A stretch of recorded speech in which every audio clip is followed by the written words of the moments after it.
So, when I was a kid, I had just as many action figures as I did Barbie dolls. I had short hair for 6 years.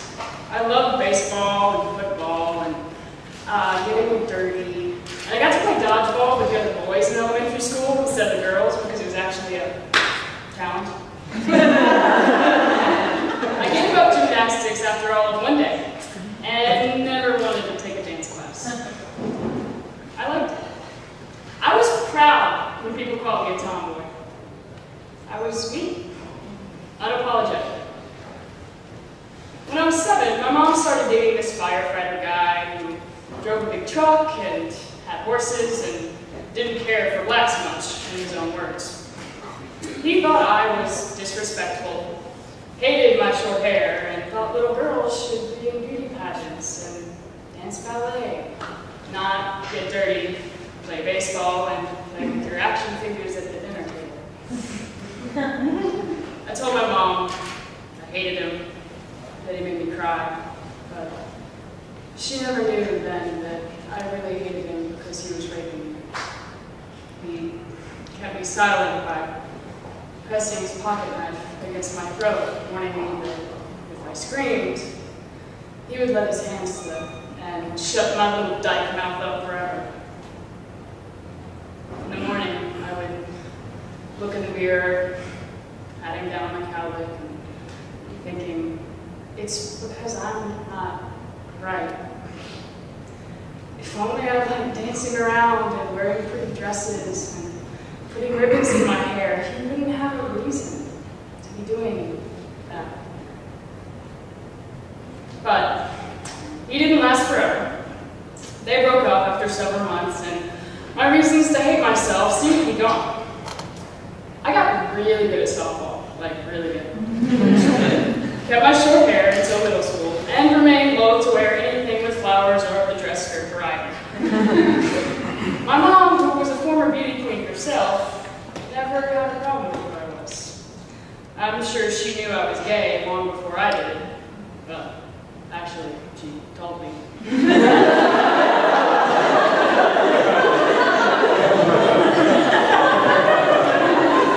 When I came out to her at 16, she, with knowing and loving eyes, just said, "Oh, Jess." It's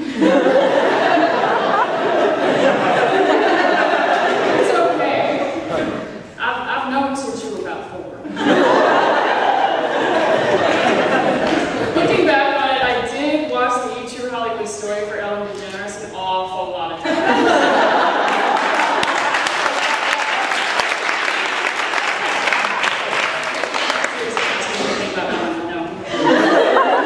Still, even with her support, being gay in Birmingham, Alabama isn't the most fun thing ever. I did once have people put up signs in my yard saying things like, "Die dyke," "Dykes burn in hell," along with a few choice passages of scripture, mostly from Leviticus. But, I mean, the intelligence of my opponents was revealed in their spelling of the word dyke that would leave geologists and those from the Netherlands very confused.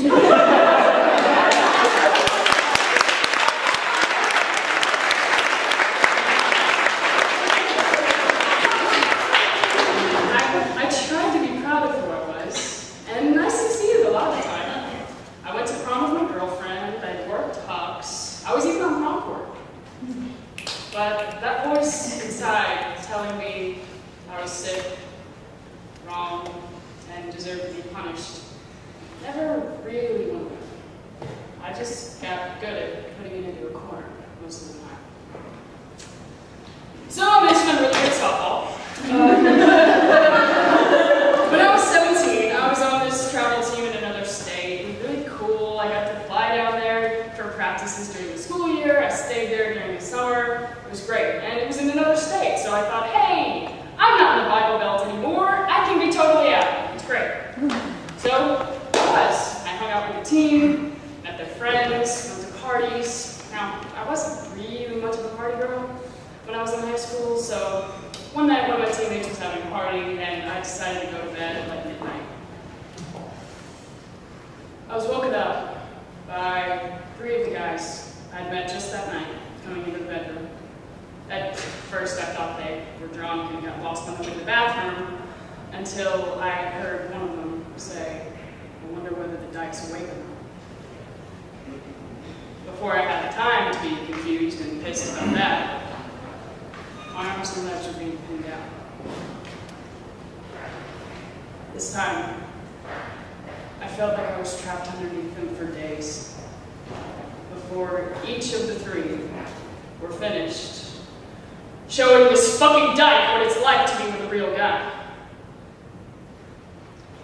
After this rape, the voices I tried to silence for so many years came out screaming, like they were furious with me for locking them up for so many years. I began to think he should have killed me back when I was a kid. I deserved it. It wasn't even about being gay or a tomboy anymore. It was all of me. All was worthless. The second time somehow confirmed for me that the first was righteous, and that confirmation is what sent me overboard. And I started to drown in my own self-hatred and anger that I took out every time I took a blade to my skin. Part of me was fighting to keep my head above water, praying for a shore. The other part, wishing that undertow would just take me, wash away everything in me and of me. I did escape, and found that shore, and I realized that that voice I kept hidden in a corner for so long had never been out to get me. Didn't want me to apologize, didn't want me dead or in pain. That voice was just little Jess, now screaming because she was raw, confused, and trapped alone for so long, wanting someone, anyone, to pay for her pain. Survivors never deserve to be responsible for their own pain, but as for that 7-year-old voice I misinterpreted for so many years, I don't blame her or apologize for her. I was just the only scapegoat she could find. But I'm no scapegoat anymore. She helped me to see that I wasn't raped because I'm a lesbian, nor were my short hair and action figures ever to blame. I know I deserve to live and thrive and be that happy, unashamed kid who's proud of being called a